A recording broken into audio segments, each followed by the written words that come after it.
Prime Minister Justin Trudeau issued another ultimatum Thursday. It wasn't to a group of truckers whom he deems to be fringe, racist, or misogynistic. No, this time he has the grocery stores in his sights. He's given large grocery stores in Canada until Thanksgiving, less than a month away, to come up with a plan to lower prices. Or else, let me be very clear, if their plan doesn't provide real relief, then we will take further action, and we are not ruling anything out, including tax measures. Like half of the things that Trudeau says, it's not clear what this even means. What kind of tax measures does he envision for Loblaws and Save on Foods? Isn't Canada already reeling from Trudeau's tax measures? The one that continues to smother Canadians is, of course, Trudeau's carbon tax, which now amounts to 60 cents of every litre that consumers put into their gas tanks. It has also caused the price of home fuel to skyrocket. It means higher prices to transport anything from the producer to the consumer. Hey, doesn't that have something to do with the price of groceries going up? Exactly. He has further placed high tariffs on fertilizer because it supposedly contributes to greenhouse gas emissions, producing what former Conservative Agriculture Minister Jerry Ritz told me was a war on farmers.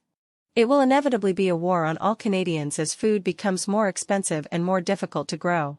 Up to now, Trudeau has even pretended that inflation is no big deal in Canada and that the one-time grocery stipend checks that the federal government mailed out to the poorest of the poor would rectify any imbalance. So Wunderkind Trudeau has pushed up the price of fuel, and thus of transport and thus of groceries, and he really expects another tax to solve the problem? Some people objected when Conservative leader Pierre Poilievre called Trudeau a Marxist. But Trudeau has gone and proved his point again. He will punish the grocery stores for his carbon tax, who will then pay less money to the farmers, who then produce less food. The result will inevitably be more poverty all around and food shortages, perhaps even an artificial famine, the kind that Soviet despot Joseph Stalin engineered in the 1930s in the name of a communist ideology that sought rapid industrialization of the cities and the liquidation of for-profit farming in the countryside. It ended in the death of millions from starvation and state-sponsored murder. Just look at the video of Trudeau making this announcement. Beside him stands Deputy Prime Minister and Finance Minister Chrystia Freeland. Now Freeland may be an unpleasant person at the best of times, a political personality just bursting with supercilious rancor for the unwashed masses, but she does have a tad more intelligence than Trudeau, and you can just see her fidgeting and wincing throughout Trudeau's speech. Even she knows full well that this latest notion from Trudeau is not just hypocritical but insane. She can see Venezuela on the horizon, with empty shelves and vacant grocery stores because the government had artificially dried up the supply because it thought it understood economics better than the free market. Industry reaction to Trudeau's plan has been less than enthusiastic, but even academics are bristling at the idiocy of the Prime Minister's latest scheme.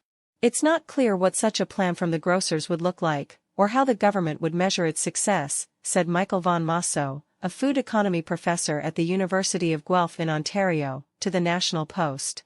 I am disappointed that we didn't get more detail in what the government is asking, he said. It just feels a little bit half-baked. Just a little. Like the bread that people won't be able to buy after a few weeks of this madness. Interestingly, Trudeau's father, the late Prime Minister Pierre Trudeau, who was also called a Marxist in his lifetime, introduced wage and price controls after winning a majority government in 1974. He had promised all during the campaign that he would not institute that policy, while his hapless competitor, Progressive Conservative leader Robert Stanfield, said he would freeze wages and prices if elected. Trudeau's policies led to the predicted shortages and poverty that comes when people have to charge the government's artificial price and frozen wages can't even afford to pay for that. Trudeau Jr. has pushed Canada to the brink of economic and political collapse. As Parliament prepares to resume for the fall sitting, his Liberal government is poised to introduce a host of new measures that will restrict individual freedom, including a third part of his internet censorship legislation that will target but not define disinformation. Price controls on food would further undercut the economy and eviscerate the food supply.